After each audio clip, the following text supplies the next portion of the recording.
Ассалаумағалейкум баршаңызға. Бүгінгі компанияның 2 жылдық мерейтойымен баршаңызды құттықтаймыз.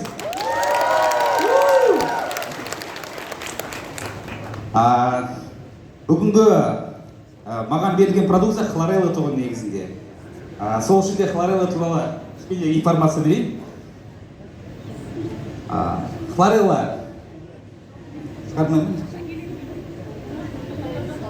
Хлорелла дегеніміз ол мынау зеленый водоросль дейді ғой, зеленый водоросль.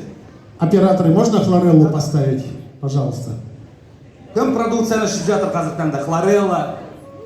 Көтерейікші қолымызды, кім результат алды? Хлорелла бұл зеленый водоросль, то есть противовирусный, противогрипповый, противопаразитарный очень хорошо действует. И противогрипповый, противоонкологический тоже очень хорошо действует. Еще хлорелла как питание очень хорошо.